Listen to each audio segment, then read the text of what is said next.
Good afternoon, everyone. Are we good? We have mic is hot. Wonderful. Yes. Good afternoon, everyone. Welcome to the June 14th meeting of the Rotary Club of Brentwood. My name is Drew Rogers. I have the privilege of serving this club as our president this year, and I'm sorry that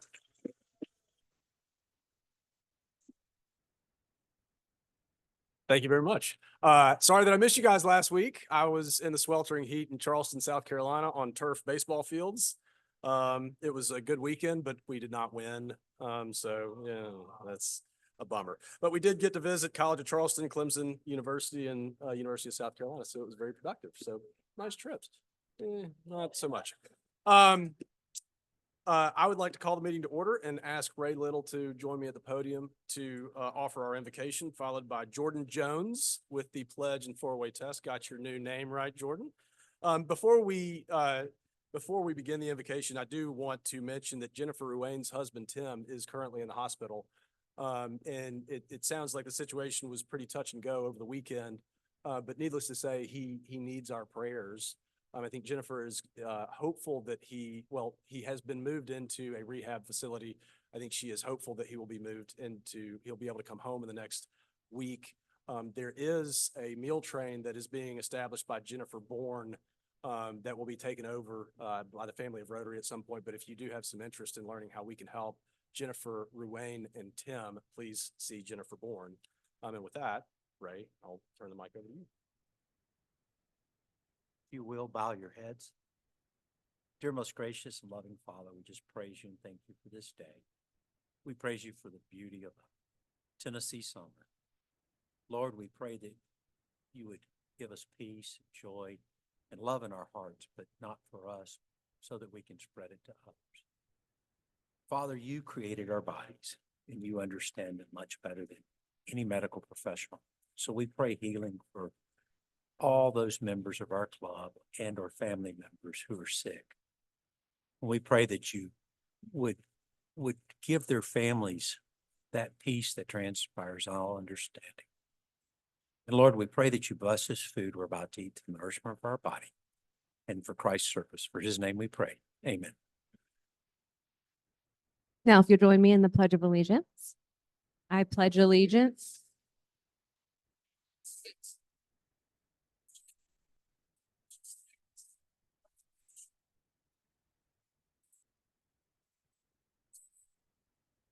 and now the four-way test of the things we think, say, and do. First, second, third, fourth. We certainly hope so. Thank you, Ray, and thank you, Jordan. As we do every week, when we have guests and visiting Rotarians, we would like to take an opportunity to introduce you to our club. We welcome you. We're glad you're here. And so I would ask Club Secretary Jennifer Bourne to introduce our guests and visiting Rotarians. Jennifer. All right, we're going to start on this side of the room today. Colleen. This is my friend Bonnie Matheson. She was my business partner for years. She's moved all over the country. She's been in California. She's back in North Carolina and in Puerto Rico half a year. She's also an architect. So we welcome you. Wonderful. Welcome. I want to introduce Carson Dreyer. Carson, will you stand up? I hope I pronounced that right. Dreyer. Okay. Carson served as a student athlete at Brentwood alongside the Rotary Club here. But he has been away getting his education, and he has relocated back to Brentwood and is working in investment banking and finance, and is just pursuing what it looks like to potentially be a future member of our club. He came to us through our website. So welcome. Carson. Welcome. And Zach over here has got two. So I'm going to let you introduce. First. So I'd like to introduce my good buddy, Rich Rossman. So we met a few years ago. If you want to learn how to Texas country swing two-step, you're going to want to get a hold of this guy. Anybody who has two left feet, in 4 weeks, you will be feeling confident and a professional, not a professional, but you'll be very confident on the dance floor. So, and he also does some storage and moving. So glad to have you, Rich. Welcome, Rich. Yeah. I think Zach needs to prove Oh, yeah, we, it. and my next guest, Eric George. Eric and I have known each other for about 5 years. I can't say enough good things about this man. He's a friend. He's a mentor of mine, and means a lot to me. So I'm so glad to have him here. And thanks, Eric. Welcome, Eric. I think that, did I miss anyone? Wonderful. Thank you, Jennifer. We did have past District Governor Larry Boyd was here earlier. He was not able to stay, but he did drop something off for me, so I'm grateful that he was here. We do have a few announcements. I'm going to ask Larry Kane to come to the podium, but before I do that, because I know I've got your attention, you come, Larry. This is a quick second. The installation banquet registration went out yesterday and today. The deadline is June 23rd. It will be held at Richland Country Club on June 27th. So please look for your email and register now. And we welcome you and your guests to the installation banquet, which will feature incoming president Stephen Hammers. So June 27th at Richland Country Club. Now, Larry. Thank you. I'm going to go over just a little update on where we are. I'm going to get back here so I won't be in the way. This is our sponsorship list. And you can see the left side over here is all sold out. That's our premier sponsors, including the players, including the Paul Harris sponsors. So that side is gone. This side over here, we call specialty sponsors. There's some sponsors outstanding that we need to sell. Now, keep in mind, last year we sold all of these. We sold all of these. Right now, we've got hole-in-one sponsors. We've got 6. We've got 5. We've got 3 sold. So there's 2 available. That's a really good sponsorship for your sponsor publicity-wise. The one that really bothers me is this premium hole sponsor here at $750. We've sold 2, and we've got 11 to sell. They get a sign on the tee box, they get a sign on the green, and they get their names on the tee markers. Really a nice sponsorship, and we sold them all last year pretty quick. So I don't know why we have 11 outstanding, but if you've got a sponsorship from last year that you need to sell, that one of those, please go get it. We've got hazard sponsors. We've sold 2 out of 8, $500. Funny sign on the hazard out there, the really popular sponsorship. At the bottom, we've got our host sponsors, which are unlimited, $350. So that's what's available. We sold them all last year. We got 87 days. Well, let's get out and get after those host sponsors. Now, last week, you heard a great program that talked about our scholarships, and that was $32,000 worth of scholarships. Where's Tom Carter? Hey, how much are we gonna give out in 2 weeks from now? A week from now? So in a week from now, on our grant, they were going to give out $31,000 more in our grant program. Then don't forget, we also have 5 new sponsors this year, major sponsors, we're calling major partners, excuse me, that we call them, and they're each going to get $10,000 each. So that's $50,000. So if you want to feel good about what you're doing to get the sponsorship, think about that. That's $32,000, $31,000, and $50,000 that we're going to give out this year. The majority of that. We need your help. There's a little class today being offered down the hall called Golf Tournament 101. I've got some of the new members coming to that. It's going to be a 15-minute class about kind of how the sponsorship will work. If you want to come to that, you're more than welcome to come. But I'm going to do that today at 1 o'clock. So now's the time to do it. Let's get on it and make it happen. I won't speak for the next 2 weeks because we won't be here 2 weeks. Next week we're going to be really busy. So get it done this week. Okay. Thank y'all. Thank you, Larry. For those of you that might have been tallying that up, that's about $110,000 that we're giving out over the course of a few months. And that's $110,000 can do a lot of good things. So that's why this supporting the golf tournament is extremely important. We have had incredible new membership activity, and that's thanks to a lot of people in this club to introduce new members, prospective new members to our club to see what we do every week.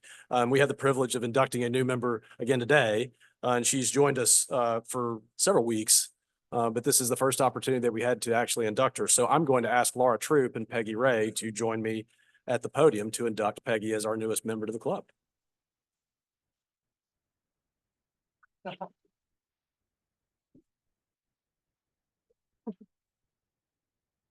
Peggy Ray. Very excited to introduce her today. Peggy is a Nashville native. In fact, I learned today that her parents are still living in the house that she grew up in Creve Hall. She loves this community. She attended Middle Tennessee State University with a major in marketing and a minor in business administration.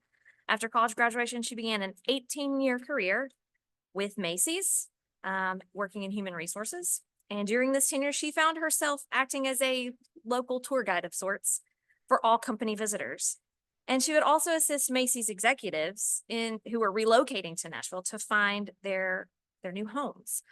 So real estate seemed like a great fit for her next career endeavor so that she could prioritize her family and prioritize raising her daughter. In 2015, Peggy got her real estate license and has been assisting clients in Davidson, Williamson, and Rutherford counties. She's a member of the National Association of Realtors, Tennessee Realtors, and Greater Nashville Realtors, and she works with a great all-female team at the Southbound Group. Peggy and her husband, Michael, have one daughter, Hannah Grace, and when she's not working, you'll find her doing something active. She is a fitness coach at Orange Theory in Brentwood, so call on her to get you fit. And she's always up for an athletic challenge and is actively involved with her daughter's many school and sports activities. I'm truly excited to add such a community-minded member to our club, so please help me give a warm welcome to our newest member, Peggy Ray.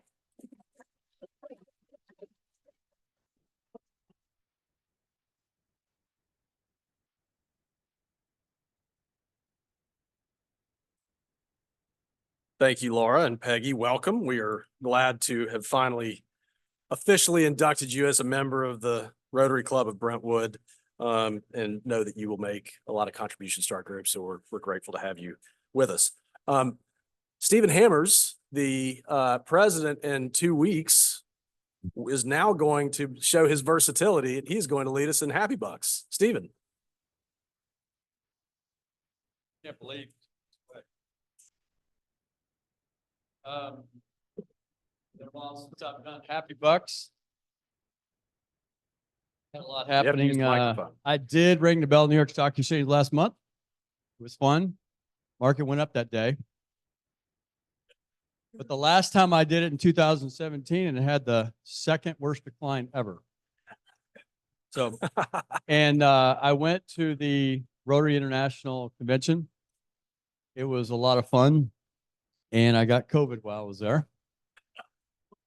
And then I got pneumonia and then a sinus infection. And then when I got back, I passed out, went to the hospital. It's been a nightmare.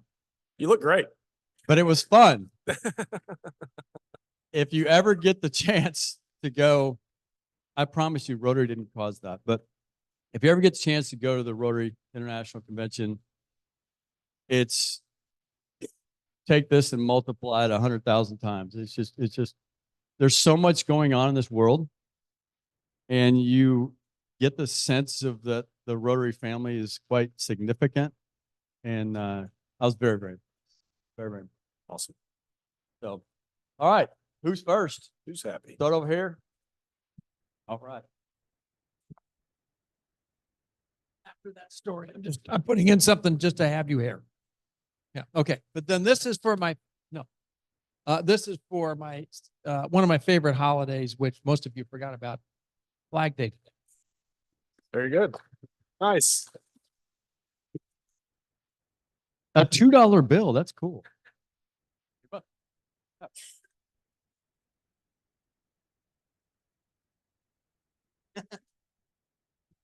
This is not necessarily Happy Bucks, but last night, a dear friend went home to be with the Lord.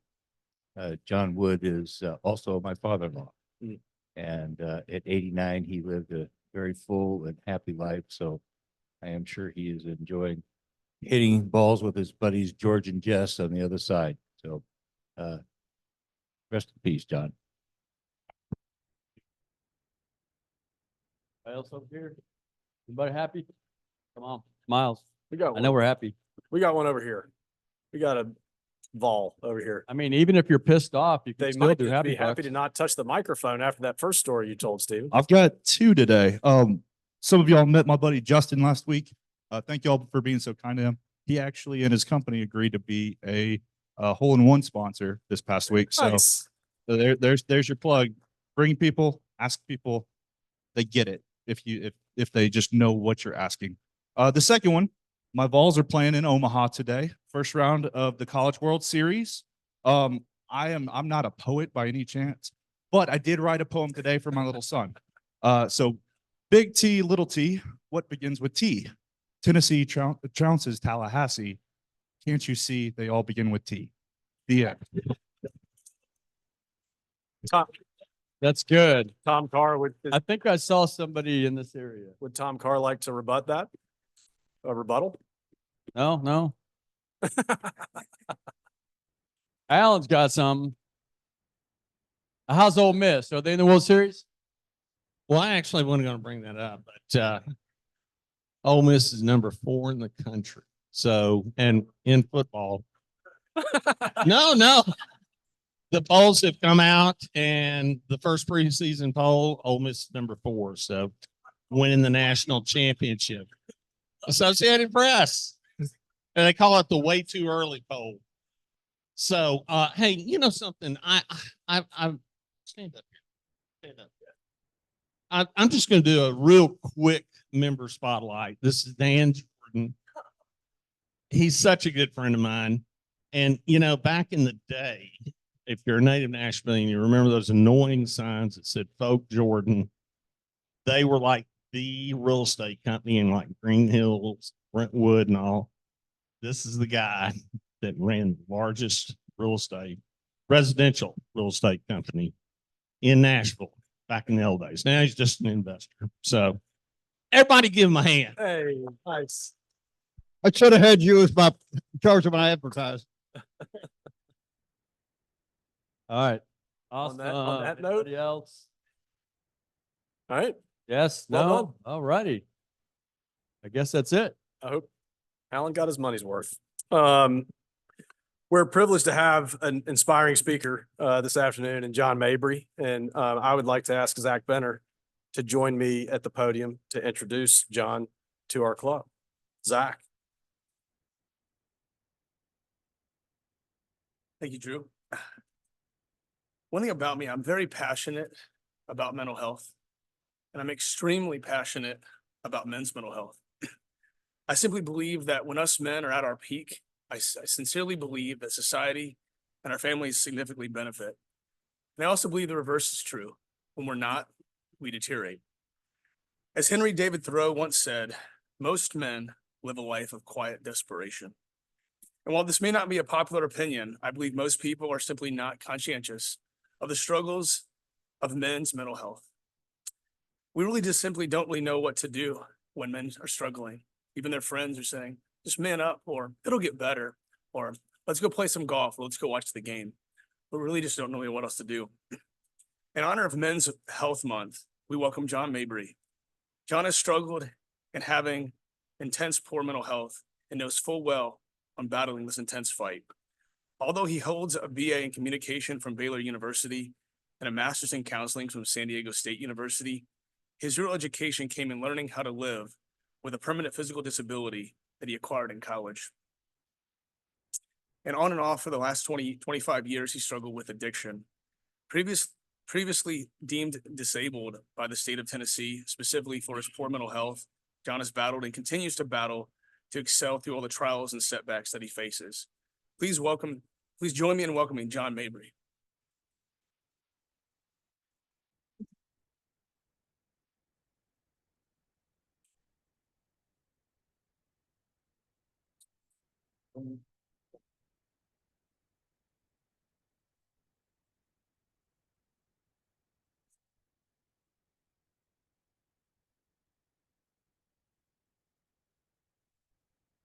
Guys.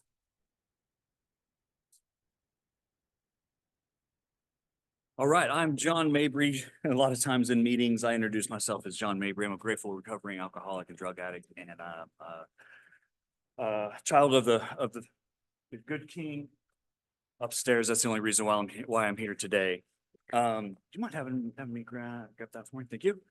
So, all right, thank you for giving me a little extra effort, a little extra time to get up here today. Normally I have a prosthetic leg on that I wear, but and luckily this is a free speech. If this was a paid speech, I would have given you 25% off since I'm not fully here. I understand comes a discount when you don't get the full speaker experience. So luckily this was a free one, so I didn't have to worry about discounting anything, but it is an honor to be here today. Esteemed members and guests who are here, welcome. And is it Jeff back there? Is it Jeff? Is that your name? Yeah, I'm sorry for your loss. Sorry for your loss. Thank you for sharing that with the group, for your father-in-law. So normally this is kind of a business type setting. People have their business guard up. People have their business savvy up. And I would like to just for a moment, if anybody who is willing to trust me, to just kind of shut their eyes for about 30 seconds. And I'm just going to take us through a little bit of just 3 long, deep breaths. Just clear out whatever crap is going on in your head right now that you have going on with your family, your work. You're late, you got to get out of here on time so you can get somewhere else.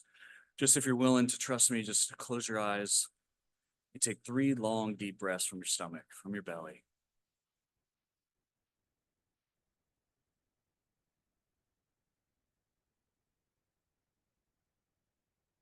You're already in your head thinking about it. Are you doing it too much, too long? Are you too loud? It's okay. Just stay with it. Trust the process. Take 1 more long, deep breath. Let it out. And when you're ready, feel free to open up your eyes. Thank you for doing that. For those that participated, I've found out that just breathing is a really free and simple way to kind of help reduce the anxiety and the crap that goes on inside my head on a daily basis. So I'm going to get started. Let's see, the greatest story ever told. Y'all ready to hear it? Let's do it. Here we go. Great. Let's see.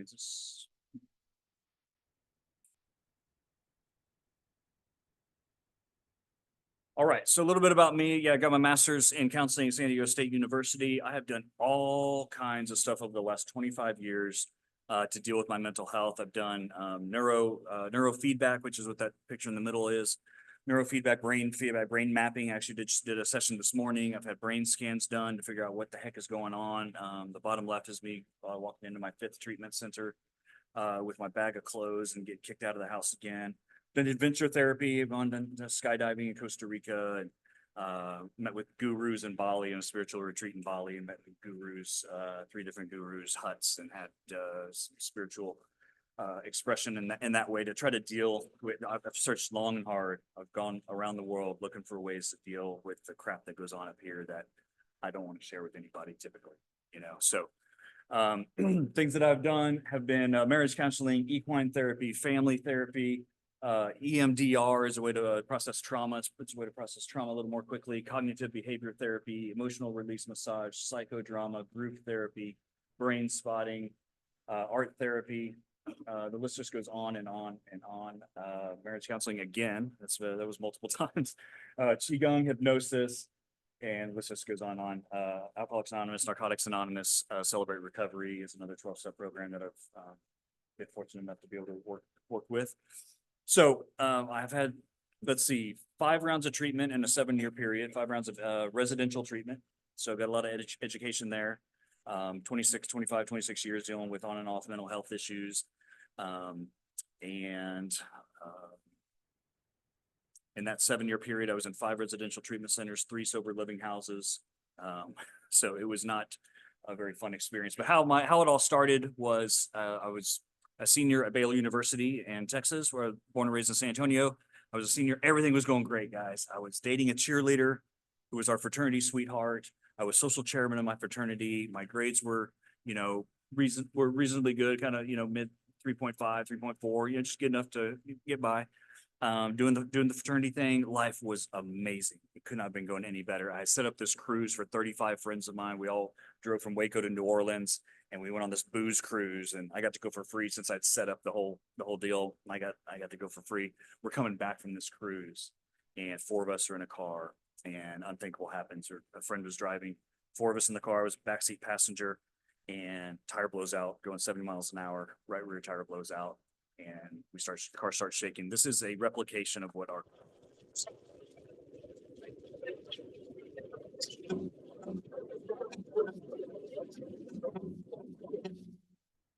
witness report say we went 8 to 10 times across I-45 outside of Houston. Luckily, all of us had our seatbelts on. Again, this is just a demonstration, but this is what our car looked like rolling across I-45 outside of Houston. If our seatbelt would have been off, that would have been me flying out the furthest. Luckily, I was held in place. However, my legs got caught out the window. And so my legs got rolled over multiple times. and ended up going into, this is what the car looked like. Ended up going to College Station, was the first regional hospital that they took me to, and had multiple surgeries there. Then they shipped me home to San Antonio to be closer to my parents, and went through multiple surgeries. So if you can see my ankle, what happened was as the car rolled over, the car comes to a stop, we're up there, landed upside down. I'm thinking the car's going to blow up, but that's what happens in movies, right? When a car rolls 10 times, it blows up. So I was like, I got to get out of here. I got to get out of here. The car's upside down, the wheels are spinning, there's smoke going everywhere. And I looked down and I tried to stand up and I could see the bottom of my foot. My ankle was split in half and my ankle was just kind of dangling at the end of my shin. And I could see the bottom of my foot as it wrapped around. I'm standing on my shin, throw myself out of the car, crawl to safety. And I look back and all three of my friends are still in the car. I said, man, that thing blows up and I wasn't trying to help. I wouldn't be able to live with myself. So I said, I'm going in, crawling in. If the thing blows up, we're all going down. So crawl back in, get one friend out. She crawls out. Another friend was conscious. He was helping the driver who was unconscious. And they ended up having to bring in the jaws of life. They had a helicopter land on the side of the interstate. They cut my friend Ashley out of the car, put her in a helicopter, took her off, and she passed before they got her helicopter. She's 19 years old. Her name is Ashley Furman. Always love to kind of bring her name into my talks, keep her memory alive. She was a sweet gal and did nothing wrong and left this world too early. So seeing that trauma, I ended up going into multiple surgeries. And had a big hole in the side of my right foot. Ended up the picture that just came up that's my abdominal muscle. They took one of my abdominal muscles and attached it into the hole into the foot, and then did a skin graft, took skin off my hip. And so we're moving body parts around to try to save body parts at this point. Inside was, all this hardware, screws and pins, needles and plates and all that stuff to just try to hold it all together. Things started to heal over the course of that year. I had 14 procedures over the course of that. It was a year and 2 weeks until things just kept getting worse and worse and worse. Internally, infection kept coming back. And so to me, infection is very painful and very scary. So I opted to amputate my leg below the knee March of 2001 and started hitting the rehab and started showing everybody, I got this. Because I had a friend who told me when the accident happened, they were like, good thing it happened to John because he's the kind of guy that can handle it. So I had this expectation put on me from the very beginning that I'm supposed to be able to handle all this. And this was extremely traumatic, seeing my body mutilated, seeing my friend's, skull crushed in as they pulled her out of the car and put her in a helicopter. That whole, looked like a, war scene on the side of the road with all the cars stopped and ambulances and fire trucks, and very traumatic. And I just, it was too much to handle, but I went to go show everybody that I was okay because I'm a guy and that's what guys do, right? So my dad always did, pulled himself up by his bootstraps and went on and didn't share his feelings. So I ended up moving out to San Diego and started working on a master's in counseling. As I wrapped that up, I got married to a girl I knew at Baylor. She moved out to San Diego. And as I'm wrapping up my grad school, I got this call to fill in as a body double for my cousin for a television show called Over There. And it just lasted one season. It's produced by Stephen Bochco, who has like 13 Emmys for NYPD Blues, LA Law, Doogie Howser. He produced those. So he was producing, this is the first show based on the war in Iraq to come out. So it's kind of controversial at the time. So my cousin gets a lead role in it. This is his biggest role yet. And he's going to lose his right leg below the knee. He calls me up down in San Diego and says, can you take me through what you went through in your car accident to help me connect with my character? And I said, yeah, sure. Next thing you know, they're bringing, hey, they want to see you. So I get hauled up to LA. I'm meeting with the directors and producers, and they said, you're hired on as our amputee consultant. You're our technical consultant on set. So I'm like, all right, let's see what this. So we go through this TV show, 13 episodes. We're doing camera tricks. We're sliding in my prosthetic leg and with my cousin's face. And it was interesting. Doing the Hollywood camera tricks. Here we are in People Magazine. I've been in LA for like 3 months and I'm in People Magazine and Access Hollywood. I'm going, man, I have arrived. I thought I had arrived in college when I was dating a cheerleader and, doing the fraternity thing. Oh yeah. And I was on a full ride scholarship my senior year. I was on a full ride scholarship doing video work as a communications major for the football team. And so I got to travel with the football team. I got the same scholarship the football players got. So another thing that was just going really well back in the day. And here I am building myself back up. Things are coming back to life. I'm back. I'm back on the scene. I mean, what kid doesn't want to go to Hollywood and get blown up on Hollywood sets, right? I mean, come on. How cool is that? So here's Patrick Rena, I think his last name is, from the guy from The Sandlot. He's like, you're killing me, Smalls. Got David Spade hanging out. I was doing some triathlons, raising money for a group called the Challenge Athletes Foundation that I still work with. We raise money to get people with physical disabilities access to sports. So doing some nonprofit work, doing some acting work. And all behind the scenes was numbing out with alcohol and prescription pills that I was able to get for pain pills, Adderall, marijuana. I was able to get a marijuana prescription out in LA easily with my PTSD. So behind the scenes, I was using all these substances, just bouncing from one substance to the other, not just trying to numb out. And people around me started to kind of notice, like, you know, he's off, he's on, he's up, he's down, what's going on? But I just kept kind of doing my thing. And next thing you know, I'm in the movie Superbad. Here's Seth Rogen, Michael Cera, Jonah Hill. Got a scene in Superbad where I jog past Jonah Hill. If has anybody seen the movie? It's pretty gross, but if you ever seen the movie, it's in like first 10 minutes, Jonah Hill's jogging on the track. He's huffing and puffing because he's, you know, out of shape and overweight. And I come jogging by on my prosthetic and my line is pussy. Got one word in it. I'm still getting paid. I still get checks every quarter for it. Not very many, but not very much, but I still had one word in that one. Got invited to the BMI Music Awards here with Dave Grohl. Got to work on one of the Dukes of Hazzard movies. It's kind of an extra kind of thing. But I got me, and I was wearing my Made in Texas shirt, being that I'm from Texas. I wore that, and knowing Willie was going to be there that day, so I got to meet Willie Nelson, Texas legend, of course. Here's a movie I did called Sublime. I was a body double for the lead actor. It's a horror film. And then Kaylee Cuoco from Big Bang Theory was friends with her. Jessica Simpson, Nick Lachey, hung out with them when they were in the newlywed phase. And I've been licked in a cab by Andy Dick. I've been bowling at Phil Jackson's house. I mean, doing the whole LA thing. We were doing it right. We were doing it right. It was all laid out the way I had expected it to go. Here we are at the ESPYs, ESPY Awards backstage with LeBron. LeBron actually let me cut, long story, but Oprah presented the guys that I knew, the people with disabilities, with the biggest award of the night, the Arthur Ashe Award for Courage, and with the Challenge Athletes Foundation that I worked with. And so Oprah presented them with the award. And I had this little shawl thing that one of the guys from Ghana. And so in the picture with The Rock, I had this green thing on.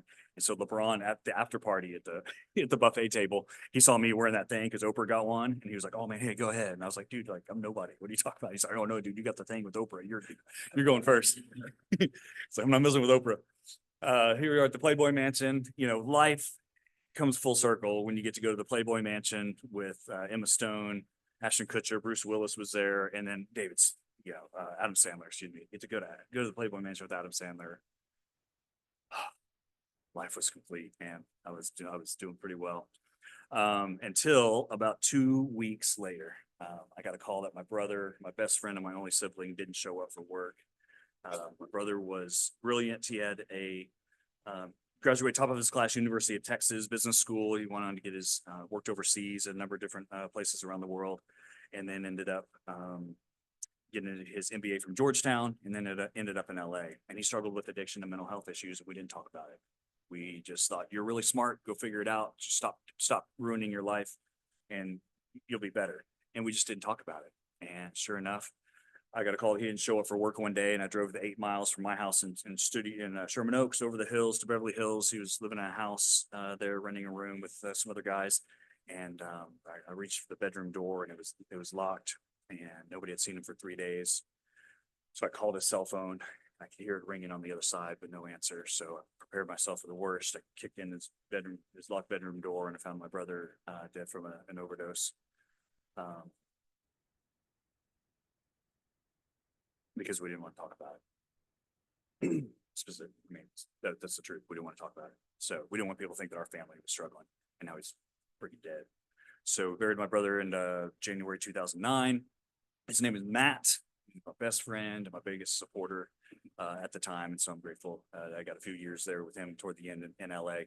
So we moved here to get away from LA, tried to restart life, and got in with Dave Ramsey. Apparently, Dave Ramsey does not like you to be drinking vodka at your desk, popping pills, and calling churches. Apparently, it's frowned upon within the Ramsey organization, so don't do that. But I got called into Dave's office, and he said, "Look, I can't help you. You obviously have some problems. I can't help you. So what I'm gonna do is I'm gonna let you go. So I'm gonna go let you go get the help that you need." And so that was my wake-up call. I was like, all right, if Dave's saying I got a problem, I got a problem. So I go from parties at the Playboy Mansion to 5 rehab centers in 7 years, ended up living in this mold-infested double-wide trailer off the banks of the Cumberland in a not nice part of town with a roommate named Beaver. So that's where my mental health and addiction takes me, is into trailers with a guy named Beaver. But I came back from that after a couple rounds of treatment. And I ended up helping a local sock company, Swiftwick Socks, helped them invent a amputee sock, which I'm sporting today as a cover up to my stump shrinker here. But helped invent this sock that Paralympic athletes and amputees around the world wear today. Help managing. It's the best sweat management solution ever found for amputees. I just took it to current technology, saw a new application for it. Within a year, had worldwide distribution on this product. Had the largest sale in the 5-year company history was for an amputee sock to the largest prosthetic distributor in the world. Pretty cool project to be a part of. This is me at the Olympic Training Center with a friend of mine, Blake Lieber, at the time, peddling my socks. And my first customer was Walter Reed, who deals with more amputees than anybody else in the country. So that was a pretty cool project to be a part of. However, I relapsed during that time period again and ended up in the hospital. I passed out in my I was at a prosthetic office visit, get my prosthetic leg worked on in Nashville. And I'd taken so many pills that I passed out. I had to call my wife, who brought our 2 children up to pick me up in Nashville and bring me to Williamson Medical Center. Ended up going to my last a round of treatment in Dallas. Ended up working for that addiction treatment center based in Nashville. Next thing you know, I'm hosting a podcast on addiction. I'm sharing my story at Toastmasters. Started taking Toastmasters classes, doing some public speaking. Won a few awards, and they flew me out to Orange County, put me on the cover of Toastmasters magazine, and it goes out to like 130 countries. And I'm going, man, I'm back. I'm doing speaking at colleges and universities, telling my story. I'm back. Things are going great. And in Hollywood, you always want your name up on the marquee. And I didn't know, but God led me to my name being on a marquee for a drug-free workplace training program that I'd set up through the Addiction Treatment Center. And I would just go out and share this drug-free workplace training with companies around the state to be able to help them get discounts off their workers' comp premiums. So never knew my name would be on the marquee for a drug-free program, but here I am. And guess what? Relapsed again. Spare you the details, but ended up back in the hospital again, and finally got filed for ex-wife files for divorce, rightfully so. And this is me moving with my buddies. All my stuff had been, this is the reality of not continuing to work and do what I was supposed to do on my mental health and addiction. Ruins families. It ruined, like you were talking about, how men need to be built up. We need to be challenged. We need to be supported more. And I got the support I needed when it was kind of too late. I'd already done too much damage, and I wasn't willing to continually reach out for the help that I should have, even though I'd been educated on how to do it. I'm still scared to do it, even though I've been through rehab centers. And so here we are. All my stuff had been moved out of the house into the garage. Right out of the frame is my ex-wife and her friend just sitting there watching us move all my stuff into the moving van. My kids are, I don't know if they were in the house or not, but get moved into the new apartment. And then COVID hits. So I lost my job, I lost my house, I lost my wife, I lost my kids. COVID hits, and I'm living on my own for the first time in my life. How do you think that went? So I started drinking pretty heavily. I had no accountability. Nobody, we're so isolated during COVID, and I just started drinking and eating and drinking and eating. I got to a point where I called a friend over. I finally was like, I need to call a man over. And I didn't just call a buddy who's going to give me the short, easy answer. I called a guy. His name's Alex. He's a Navy SEAL for 20 years. He's a member of SEAL Team 6. He was there when they took down bin Laden. He was Chris Pratt plays him in the film Zero Dark 30. His job was in charge of gathering all the data. He and his 3 or 4 other guys on his team, when they went into the compound, they shot bin Laden. They said, let's go. They had a certain amount of time to throw all the hard drives, all the computers, cell phones, everything they could find in his bags, haul them out. He threw his body down on top of bin Laden as they pulled up out of it, as the helicopters left the compound. This is the guy I called because I knew he'd been through some stuff, and I knew he was going to call me out on my stuff. So I called him over and I said, Alex, I need help. He goes, dude, you look terrible. Because you look like that, And he goes, you realize you have the ability to drink yourself to death? I was like, man, I'm starting to feel it, because I was feeling like this almost death rattle that night before, which spurred me to call him. It's like, dude, I think I was like, please, Lord, don't let me die in a room by myself like my brother, because I didn't want to reach out for help. So I made that one phone call, and Alex comes over and he just goes, dude, let's just break this down. Let's do 2 things today. Do you think you can do what are 2 things that you can do today? My mind's just, just so foggy from all the alcohol. And he says, here's a suggestion. How about, can you take a shower? Here I am with this master's degree in counseling, 5 rehab centers, all this support, all this help, hosting a podcast on addiction, traveling the country at colleges, universities, sharing my story. And here I am, I can't even take a shower because I went back down again. And I wasn't continually doing the work I needed to do. And so he said, what are 2 things you can do? How about one of them take a shower? I said, okay. And he said, what's the next one? I said, dude, I got to move my body. Like, I got to move. So I love talking to people about the importance of, the quickest and easiest way out of mental health issues and anxiety and depression for me is moving my body. It's to change my physiology. It's move, breathe, and connect. So by moving your body, like when I move my body, when I exercise, I move my body, I move my emotions, I move my feelings get moved around.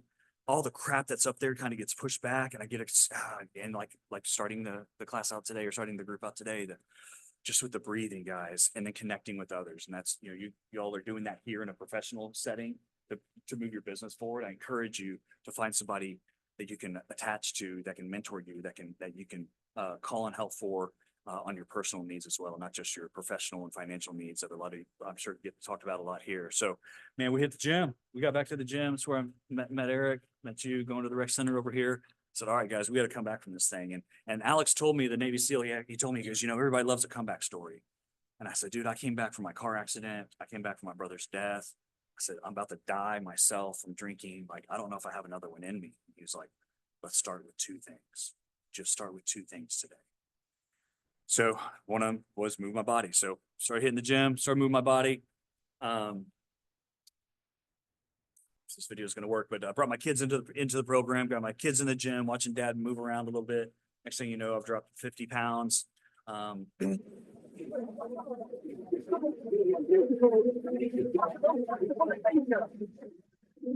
what are you going to do?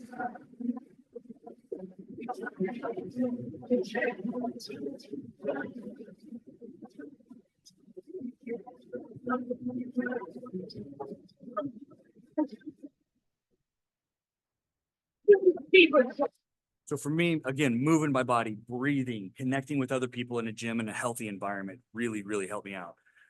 So another resource that I recommend, other than working out and going to the gym, is Celebrate Recovery. It's a Christ-centered 12-step group, kind of a similar, same 12 steps as Alcoholics Anonymous, Narcotics Anonymous, Sex Anonymous, all those anonymouses, same 12 steps. It's Christ-centered.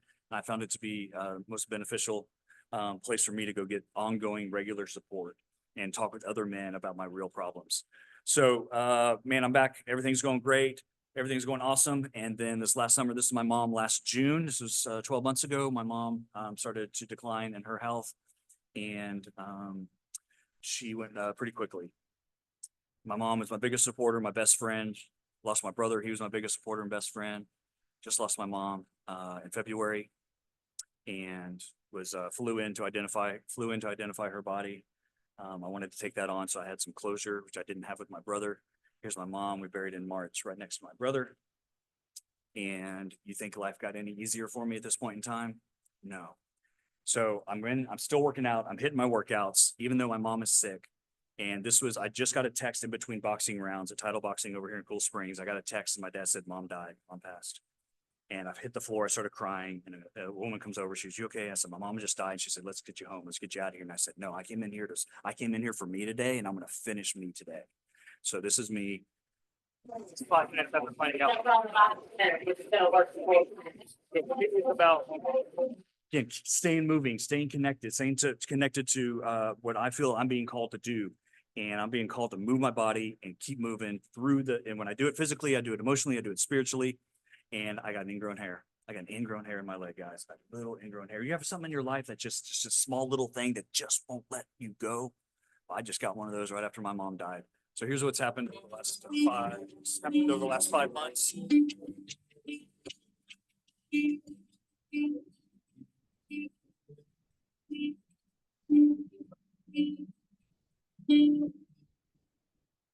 All while this is going on, my mental health is going to crap. My anxiety is coming back. My depression is coming back.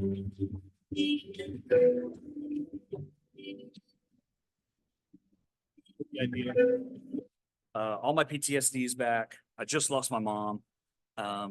And I get into the hospital on Easter Sunday, and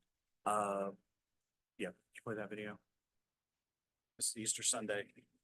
It's Easter morning. It's 9:40 on Sunday, March 31st, 2024. I'm about to go into surgery here in about an hour. And I just feel so alone right now. Like everybody has their Easter family stuff going on right now. Everybody's out with their families and their friends doing Easter stuff. And I'm here in a hospital bed by myself. I'm about to go into surgery and wake up from a surgery by myself. And I don't have anybody here. And my mom's not here. She just passed away, and she was always by my side for these surgeries, and she's not here. And I'm really struggling. Thank you. Go to the next slide. So what I did is I started having suicidal thoughts. I'm sitting there on Easter Sunday by myself, and I started I was like, you know what? I got a gun at home. And that freaked me out. That freaked me out to go that I thought that, because I've never really thought that before. But I was like, I can't handle all this. This is too much for me to handle. I had all the tools in the world. I had all the education, all the knowledge, and I needed to reach out for help, y'all. I needed help. And I was crying out to this phone, but the phone doesn't do it for me. A human has to come to my rescue. I called my sponsor up. I called Brock, and I said, Brock, my surgery got pushed back. You're going to be home from church. Can you and your wife please be here when my surgery is over with? So Brock shows up at my hospital bed, so I'm not alone. I made one phone call, and I went from crying my eyes out, thinking I wanted to shoot myself 2 months ago, to now speaking in front of you today because I made a freaking simple phone call to a guy that could help. It was that easy to make a phone call and say, I need somebody to help me. Next thing you know, over the course of the next 48 hours, I had 17 visitors in my room. Over the next 8 days, I had 40 visitors come by and see me, all because I spoke up and said, I'm struggling. I think this place.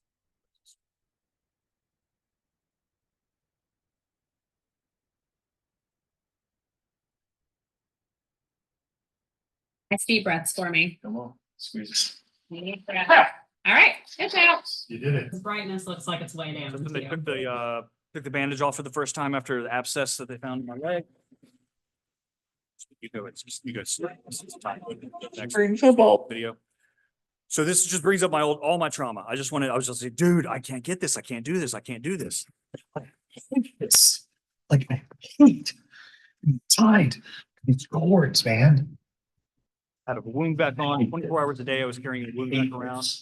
Hate this. Hate this. Hate this. I hate this. I this.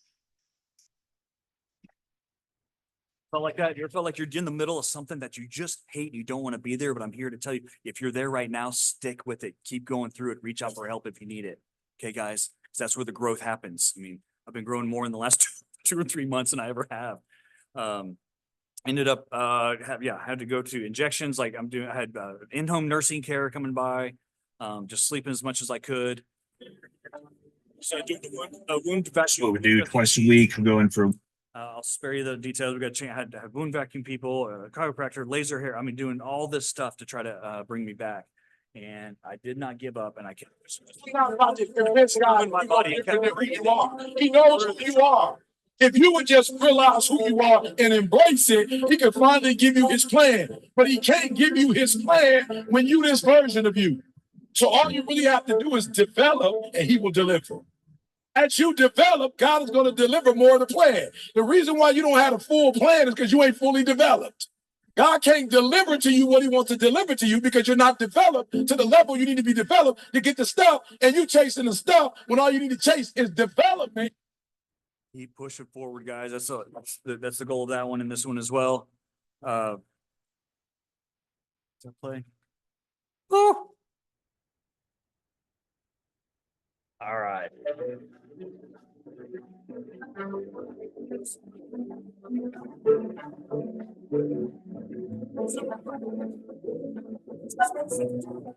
So the point is guys, when I was in the rehabilitation hospital, I made this transition from the hospital to the rehabilitation hospital for 8 days. And I made a decision at that point in time that I wasn't going to let this get me down. I wasn't going to let this for the sake of my mom. And so I had to find the reasons that are bigger than me and ask God and friends, continue to ask people for help. I can't tell you how many people come over and brought me food. People come over and help just sit with me. I've called friends to just say, guys, I am lonely. I just need somebody to talk to. Can you come to my house and just sit with me? You know, and that's how hard is that to do for us? Is that hard for you? It's hard for me, I'll tell you that. And I'm here to tell you that we are all, this is an amazing group. I love what y'all talk. I mean, this is y'all are full of life and full of joy and full of spirit that you hand over, you know, your financial resources and your time to other people in the community. Sometimes there's benefit in taking a step back from some of that stuff and pouring that energy into yourself first so that you can give to people more in the future. So I want to encourage you today, if you're going through something that you need to reach out for help for, find some accountability partners. And the greatest story ever told is not my story. The greatest story ever told is your story.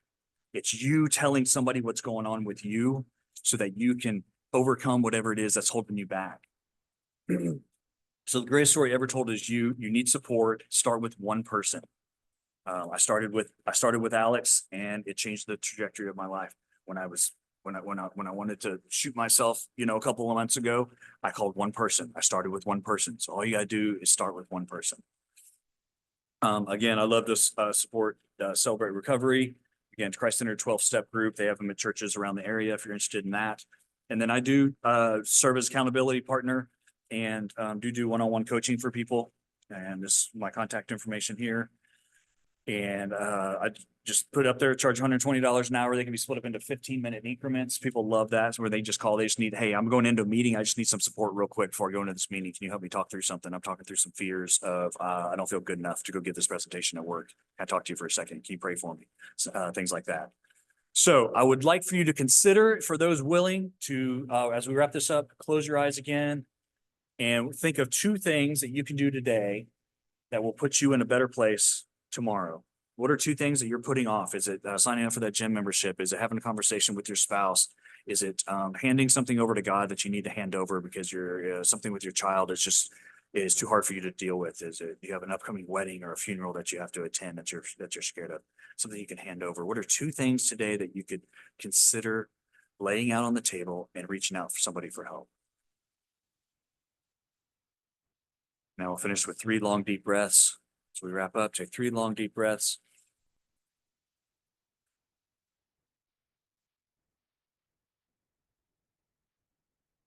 One more. Open your eyes. Thank you guys for your time, for your attention. And I hope today that you leave here and do 2 things that you weren't expecting to do that'll help your day go better tomorrow. Thanks so much.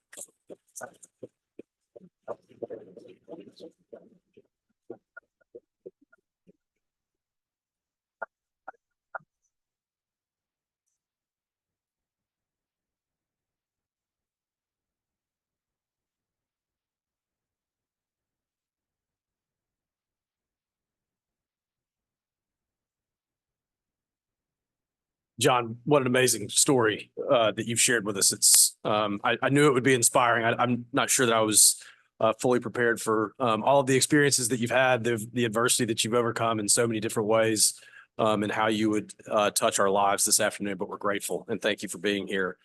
We do have a gift for you, and it's a pen, a writing pen that you can use and remember your time here with us, and our gratitude to you.